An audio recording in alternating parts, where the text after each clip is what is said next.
Ya, assalamualaikum warahmatullahi wabarakatuh. Berjumpa kembali dengan saya di meeting yang keempat apa kelima ya ini. Hari ini hari libur ya sebenarnya merah, tapi ya udahlah karena di rumah juga ya. Jadi saya pertimbangannya libur nggak libur di rumah juga ya udahlah. Ini saja apa namanya, kuliah saja seperti biasa gitu kan. Jadi saya share pertemuan hari ini seperti biasa di LMS Inhouse, oke. Mudah-mudahan semuanya tidak keberatan ya, walaupun sekarang hari libur. Oke, seperti biasa Anda bisa mengakses perkuliahan ini jam berapapun, pada dasarnya jam berapapun kecuali absen, biasa ya ada waktunya. Oke, kali ini pembahasan kita tentang ini ya, sumber dan dasar pendidikan Islam ya. Ya, sebentar ya. Oke ya, sudah terlihat ya? Sudah terlihat ya? Oke, kalau saya melihat definisi sumber dan dasar, itu memang berbeda. Jadi kalau di dalam KBBI, sumber itu, sumber itu diartikan sebagai asal muasal. Nah, itu sumber. Tapi kalau dasar itu diartikan sebagai fondasi atau eh, landasan sesuatu berdiri. Itu dasar. Nah, kalau hubungannya dengan ini ya, sumber pendidikan Islam dan dasar pendidikan Islam memang memiliki perbedaan juga gitu. Walaupun sebenarnya arahnya sama begitu ya. Bahwa sumber dan dasar pendidikan Islam ini nanti ya akhirnya akan mengerucut pada pendidikan Islam itu memiliki tujuan. Nah, jadi sumber dan dasar ini merupakan landasan bagi penyusunan tujuan pendidikan Islam nantinya.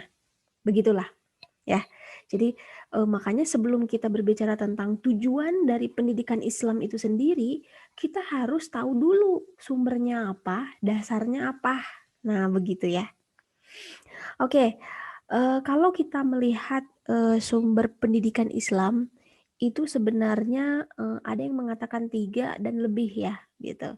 Tetapi saya meramu lebih banyak lagi. Seperti halnya di dalam buku sumber utama kita, bahwa sumber pendidikan Islam itu ada 6 ya.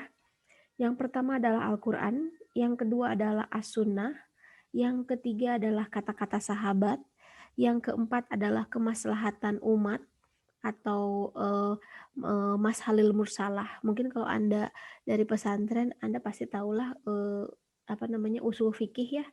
Jadi di usul fikih itu ada kajian namanya kemaslahatan umat atau Mas Halil Mursalah. Dan juga ada urf. Urf juga itu dibahas di dalam usul fikih. Ini yang dari pesantren biasanya tahu.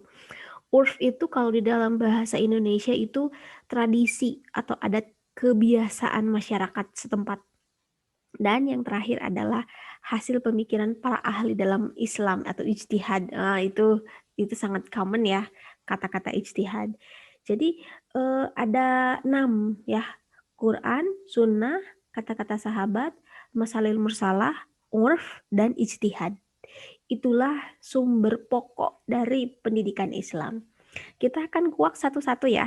Yang pertama, jadi kalau kita melihat Al-Quran, dilihat dari segi etimologi, kita bisa lihat bahwa Al-Quran itu memang berasal dari kata qoro'a yaqro'u kiroatan atau Qur'anan.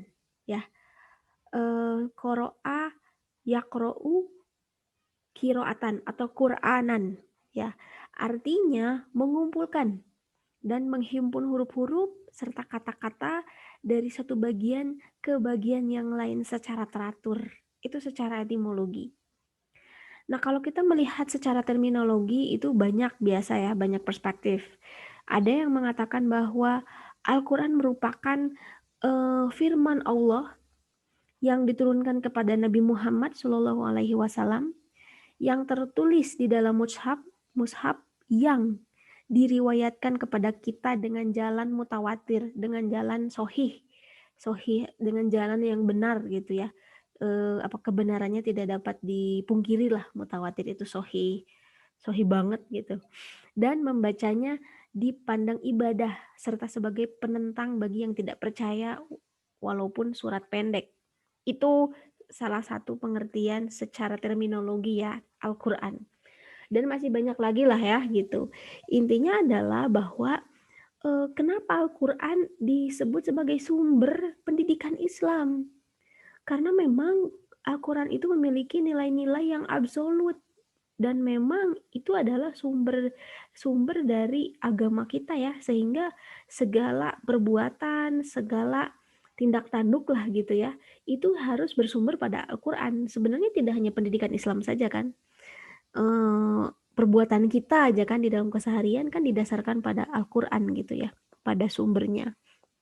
Jadi memang pendidikan Islam ini itulah kenapa sumbernya adalah Al-Quran. Karena memang nilai-nilainya absolut gitu ya. Dan juga jelas ya gitu kan Al-Quran ini adalah pedoman umat Islam. Next. Jadi kalau kita melihat isi-isi di dalam Al-Quran yang dapat dijadikan sebagai sumber pendidikan Islam itu banyak ya. Salah satunya adalah sejarah. Dan di dalam Al-Quran itu syarat sekali dengan sejarah ya. Ada banyak sejarah yang mengilustrasikan tentang pendidikan gitu ya. Pendidikan Islam. Di sini di buku sumber itu dikatakan ada surat apa, ayat berapa, dan banyak lah ya gitu. Jadi intinya adalah salah satu gitu kan yang bisa dijadikan sumber gitu ya di dalam konten Al-Quran itu yaitu sejarah. Karena seperti Luqman saja gitu ya, surat Luqman gitu kan, Luqman itu menasehati anaknya gitu ya. Nah itu adalah secara tidak langsung itu merupakan representasi dari pendidikan Islam.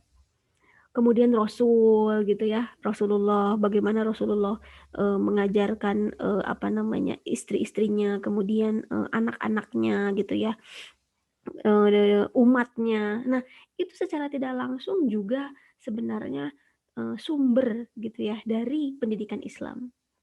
Nah kemudian pada dasarnya Al-Quran itu sebenarnya memiliki nilai-nilai normatif ya, dan itu nilai-nilai normatif itu berhubungan sekali dengan pendidikan Islam ya.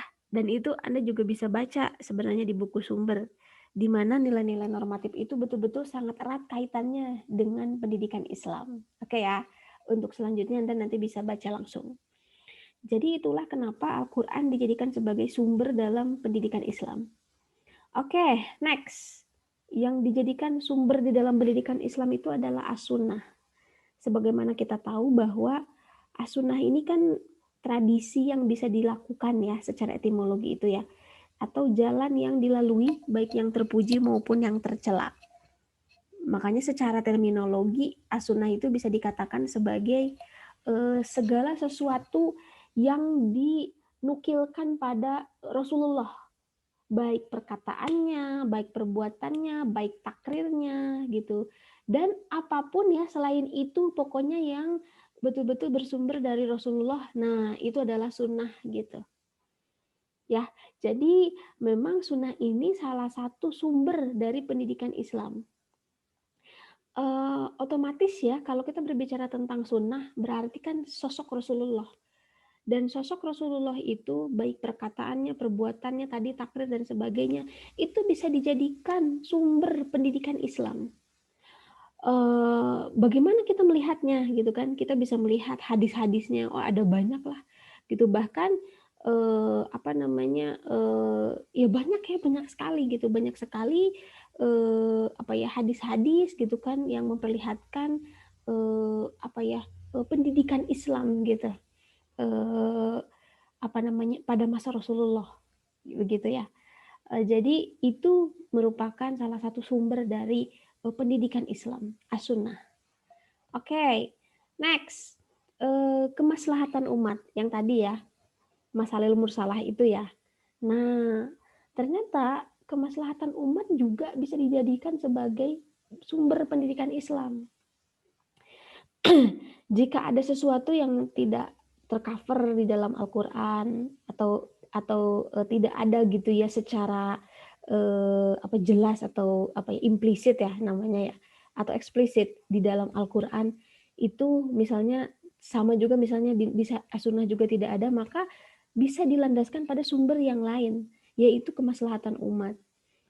Di sini kemaslahatan umat yang dimaksud adalah menetapkan perundang-undangan atau peraturan atau hukum gitu ya tentang pendidikan dalam hal-hal yang sama sekali tidak disebutkan di dalam nas-nas di dalam Al-Qur'an, dengan mempertimbangkan kemaslahatan hidup bersama, dengan mempertimbangkan kemaslahatan umat gitu. Nah, itu bisa dijadikan sebagai sumber dalam pendidikan Islam. Dan mungkin ada banyak hal ya gitu sebenarnya yang bisa dikatakan masuk kepada kemaslahatan umat sebenarnya. Kemaslahatan umat ini juga menurut saya erat kaitannya dengan ijtihad sih. Karena memang ada banyak hal di sekeliling kita, apalagi di zaman yang sekarang gitu ya. Karena zaman ini adalah zaman yang berbeda dengan masa lalu. Otomatis kemaslahatan umat ini bisa dijadikan sebagai sumber pendidikan Islam, terutama ya sumber pendidikan Islam. Sebenarnya tidak hanya sumber pendidikan Islam, sumber kehidupan keseharian pun ya banyak gitu ya diambil dari masalah mursalah gitu. Nah, termasuk pendidikan juga bisa disumber atau bisa bersumber dari kemaslahatan umat. Jadi selama peraturan tersebut gitu ya dibangun atau diatur atau dibuat untuk kemaslahatan umat gitu ya dan tidak memadorotkan umat, maka itu bisa dijadikan sebagai sumber dari pendidikan Islam. Nah, begitu ya. Next. Nah, siapa di sini kan yang membuatnya gitu. Kemaslahatan umat ini atau aturan-aturan ini dibuat oleh siapa? Ya tentunya oleh ahlinya gitu. Makanya masalah ini tidak tidak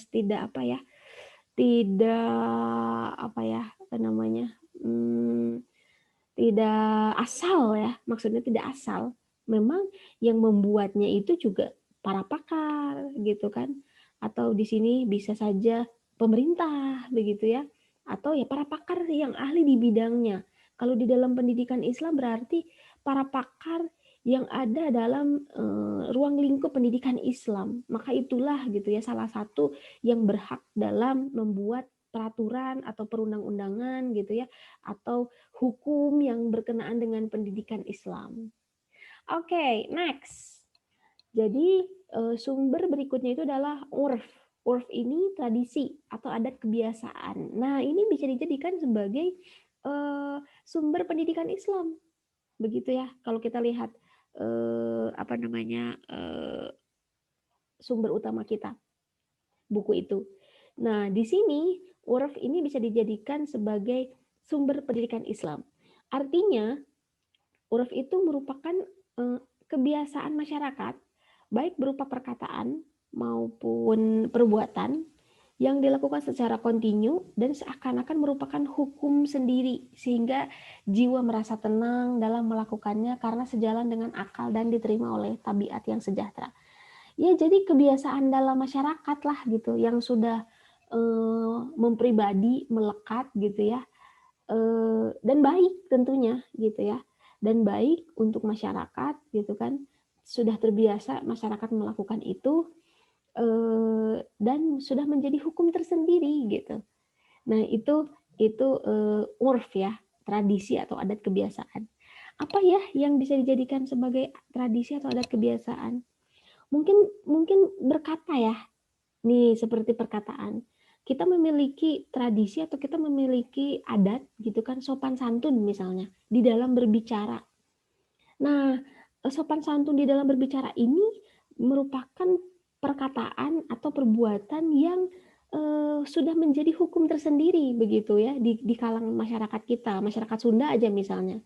Kan ngomongnya halus gitu kan, lembut gitu ya, tidak kasar misal ya, untuk daerah-daerah tertentu sih. Tapi kan di daerah yang lain ada juga ya Sunda yang kasar dan itu biasa aja gitu kan. Makanya urf ini juga tadi kebiasaan atau adat masyarakat setempat gitu ya, yang memang sudah menjadi hukum tersendiri dan dianggap baik dan menimbulkan ketenangan gitu ya di kalangan warganya, ya itu urf gitu. Nah, itu bisa dijadikan sebagai sumber pendidikan Islam. Ya tadilah contohnya misalnya perkataan yang santun gitu ya, yang ada di sebuah wilayah atau masyarakat tertentu. Kalau itu memang baik dan memang membuat tenang warganya dan sudah menjadi adat atau hukum pada masyarakat tersebut dan positif, ya itu bisa dijadikan sebagai sumber gitu ya dalam pendidikan Islam. Oke ya, urf ya itu ya. Next ya, yang bisa dijadikan sebagai sumber dari pendidikan Islam itu adalah ijtihad. Kalau ijtihad mungkin Anda sudah tahu lah ya ijtihad. Jadi ijtihad ini berasal dari kata jahda, artinya sulit dan pengerah kesanggupan dan kekuatan. Makanya ijtihad ini kan ya ijtihad ya. Ijtihad itu memang betul-betul sangat penting sebenarnya di dalam pendidikan Islam. Dan memang ijtihad itu diperlukan ketika suasana atau sebuah situasi itu stagnan dan tidak berkembang. Maka diperlukan ijtihad. Dan ada banyak sekali konsep pendidikan atau ya katakanlah pengembangan pendidikan Islam itu dilakukan secara ijtihadi gitu. Itu banyak sekali gitu, dan memang ya mungkin sekarang saja kita sedang berijtihad gitu kan di dalam mengembangkan pendidikan Islam. Oleh karena itu ijtihad ini penting sekali sih menurut saya.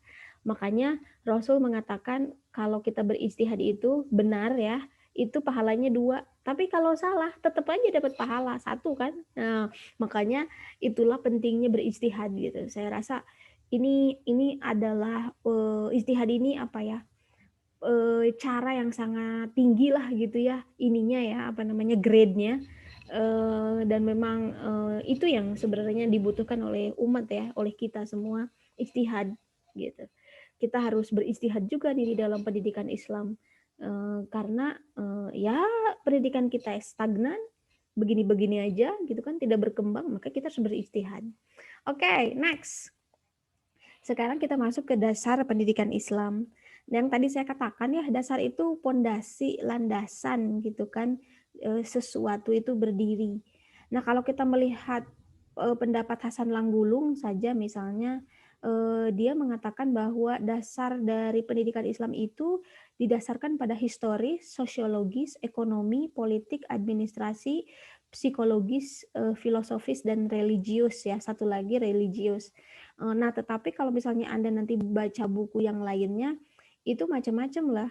Dasar dari pendidikan Islam itu ada yang mengatakan bersifat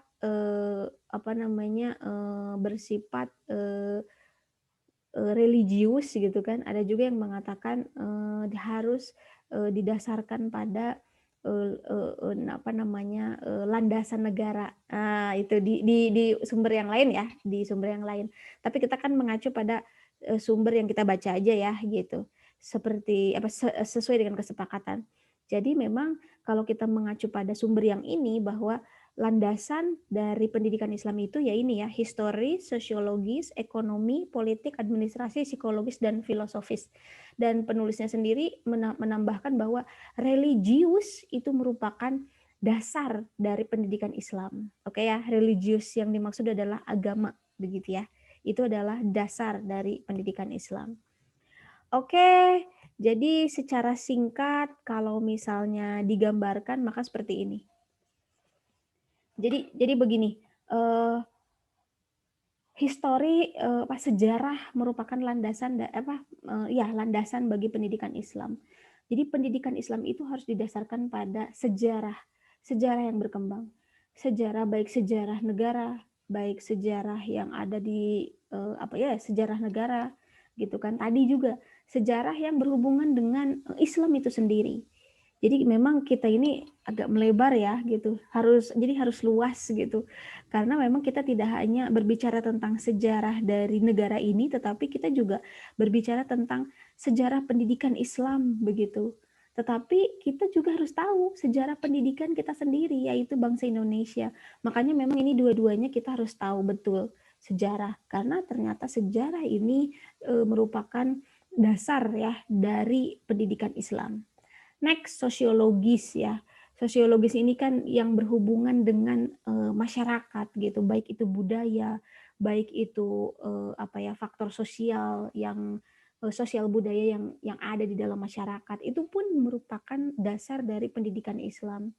Makanya kita kan memiliki kultur gitu kan yang berbeda dengan orang lain. Katakanlah bangsa Indonesia ini multikultur, multibahasa gitu ya, apalagi multi agama dan multi yang lainnya, multi ras. Makanya itu harus dijadikan sebagai dasar bagi pendidikan Islam, begitu. Nah, dan seterusnya ya, ekonomi, politik, administrasi, psikologis, filosofis, termasuk religius. Religius ini dikatakan sebagai, atau agama dikatakan sebagai dasar dari pendidikan Islam. Ya jelas ya, karena memang karena kita berbicara tentang pendidikan Islam, maka agama memang harus dijadikan sebagai landasan bagi pendidikan Islam. Karena ya itu gitu kan, sumbernya juga Al-Qur'an dan As-Sunnah dan sebagainya. Makanya memang pendidikan Islam akan selalu berkorelasi dengan agama. Oleh karena itu, di sini agama dijadikan sebagai dasar atau landasan pendidikan Islam, begitu.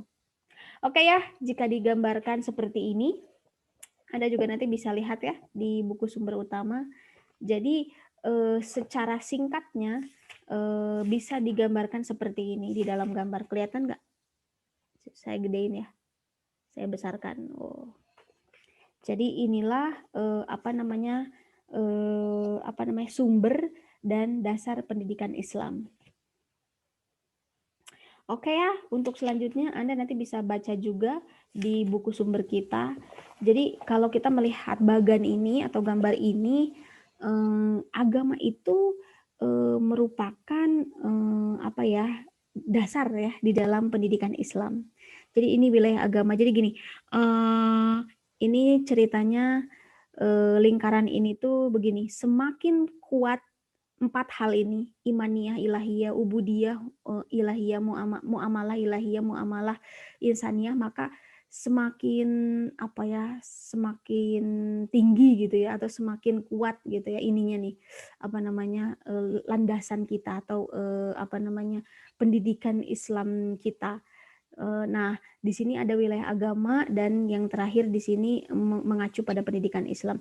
Jadi intinya adalah keempat hal ini di sini dijelaskan. Jadi yang pertama imaniyah ilahiyah. Jadi imaniyah ilahiyah ini merupakan lingkaran atau lingkaran yang intinya berupa rukun iman. Ya, yang rukun iman itu. Kita kembali pada rukun iman. Kemudian yang kedua ubudiyah ilahiyah, yaitu yang intinya adalah rukun Islam, kembali kepada rukun Islam. Jadi imaniyah rukun iman, ubudiyah itu rukun Islam, begitu ya. Hal-hal yang berkaitan dengan rukun Islam gitu. Dan yang ketiga muamalah ilahiyah di sini artinya adalah pendidikan Islam gitu kan harus didasarkan pada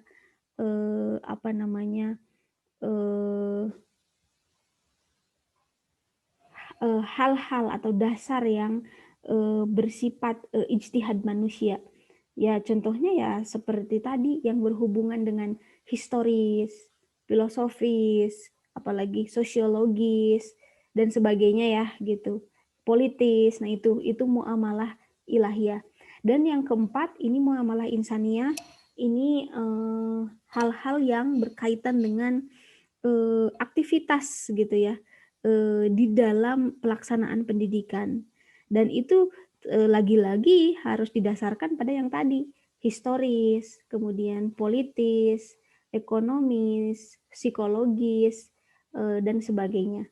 Jadi inilah keempat hal yang menjadi sumber dan dasar bagi pendidikan Islam. Dan ini tuh keempat hal ini tuh ada di dalam wilayah agama, terutama mungkin yang ketiga, imaniyah ilahiyah, ubudiyah ilahiyah, muamalah ilahiyah, itu merupakan wilayah agama yang harus dijadikan sumber dan landasan dalam pendidikan Islam begitu. Begitulah inti dari keterangan gambar ini ya, atau bagan ini. Oke, itu saja yang bisa saya sampaikan untuk pertemuan kali ini. Jadi tentang sumber dan dasar pendidikan Islam, begitu ya. Singkat, padat, tapi mudah-mudahan sih tercerna sih ya. Dan nanti seperti biasa Anda silahkan banyak juga baca buku yang banyak gitu ya, tidak hanya sumber utama. Jurnal-jurnalnya tolong dibaca. Tetapi kalau saya melihat dan saya membaca berbagai jurnal tentang pendidikan Islam, memang sumber pendidikan Islam itu yang mengarah ke situ sih gitu. Al-Qur'an, As-Sunnah gitu ya. Tadi kemaslahatan umat, adat atau kebiasaan masyarakat, dan yang kelima itu ijtihad ya. Ijtihad, satu lagi apa tuh tadi? Ijtihad dan kata-kata sahabat gitu. Jadi memang semua hampir semua jurnal-jurnal pendidikan Islam juga mengarah kepada itu gitu loh. Kalau berbicara tentang sumber pendidikan Islam. Nah, mungkin kalau berbicara tentang dasar pendidikan Islam memang ada sedikit perbedaan gitu kan. Ada yang mengatakan bahwa dasar pendidikan Islam itu harus didasarkan pada agama dan juga negara gitu ya. Agama di sini adalah jelas ya, yang bersumber pada Al-Qur'an, Sunnah dan sebagainya. Dan yang kedua adalah berdasarkan landasan bersumber pada negara gitu ya. Dalam hal ini Pancasila misalnya, atau ideologi bangsa gitu. Itu macam-macam sih kalau dasar. Oke ya, itu saja yang bisa dijadikan pembahasan untuk pertemuan kali ini. Sampai jumpa di pertemuan yang akan datang dan selamat liburan ya. Mudah-mudahan tidak keberatan hari ini belajar tentang ilmu pendidikan Islam. Oke, assalamualaikum warahmatullahi wabarakatuh.